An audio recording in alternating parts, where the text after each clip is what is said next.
दर्शकों, बात आपकी चैनल में आपका स्वागत है।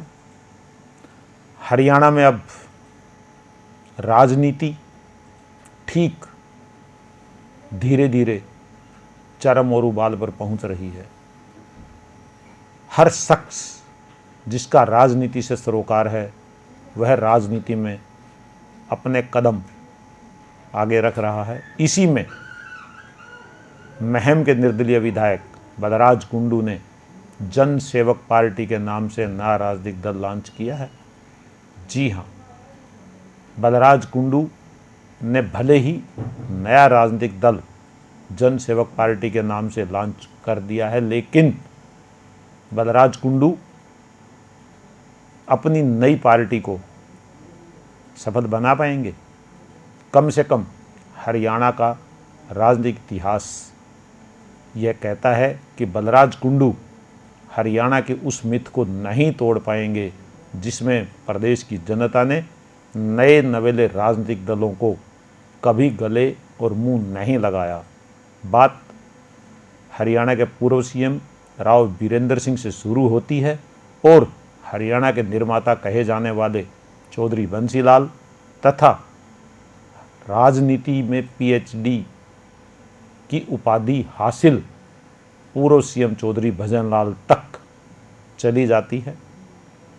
राव वीरेंद्र से लेकर भजनलाल तक कोई भी अपनी पार्टी को लंबे समय तक नहीं चला पाया। राव वीरेंद्र और बंसीलाल को अपनी पार्टियों का विलय अंत में कांग्रेस में करना पड़ा। भजनलाल को भी हरियाणा जनहित कांग्रेस पार्टी बनाकर राजनीति रास नहीं आई।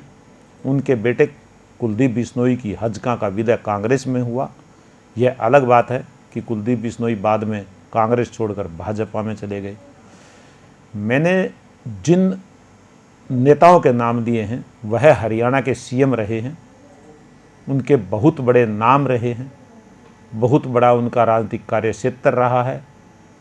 और अब जिन बलराज कुंडू का नाम मैं ले रहा हूँ वह केवल महम से निर्दलीय विधायक हैं। निर्दलीय विधायक भी वह तब बने थे जब महम के निवर्तमान कांग्रेस विधायक आनंद सिंह डांगी ने खुद को पूर्व सीएम भूपेंद्र हुड्डा से बड़ा मानते हुए कहा था, मैं कांग्रेसी हूँ। इसी से बलराज कुंडू को ताकत मिली, आनंद सिंह डांगी की हार हुई। अब बलराज कुंडू ने अपने राजनीतिक पंख हरियाणा के उस खुले आसमान में फैलाने का प्रयास किया है जिसने कभी नई राजनीतिक दल पार्टियों को गले नहीं लगाया। चौधरी बंसीलाल, भजनलाल, राव वीरेंद्र सिंह, जयप्रकाश उर्फ जेपी, पूर्व मंत्री विनोद शर्मा, सिरसा के विधायक गोपाल कांडा, सभी ने अपने दल बनाए। लेकिन बाद में क्या हुआ?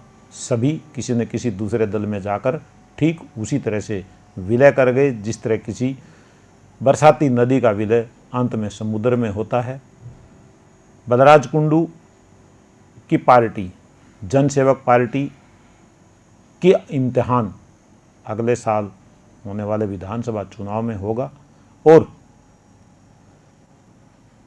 हरियाणा के लोगों का वह मिजाज बलराज कुंडू को ध्यान में रखना होगा जिसमें उन्होंने कभी भी किसी नई पार्टी को गले नहीं लगाया है। इन हालात में बलराज कुंडू की पार्टी का राजनीतिक भविष्य बहुत उज्जवल नज़र नहीं आ रहा है।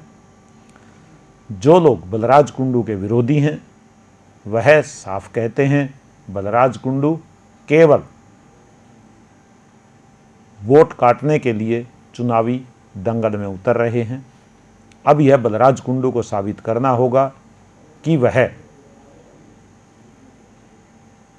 हरियाणा की राजनीति में अपनी पार्टी को स्थापित कर पाते हैं या नहीं, या फिर वह उनके विरोधियों के अनुसार केवल वोट काटू नेता साबित होते हैं।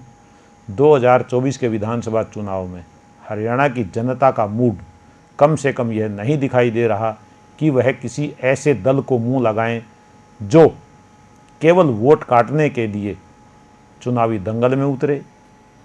ऐसे लोगों, ऐसे राजनीतिक दलों का भविष्य 2024 के विधानसभा चुनाव में कतई उज्जवल नहीं है।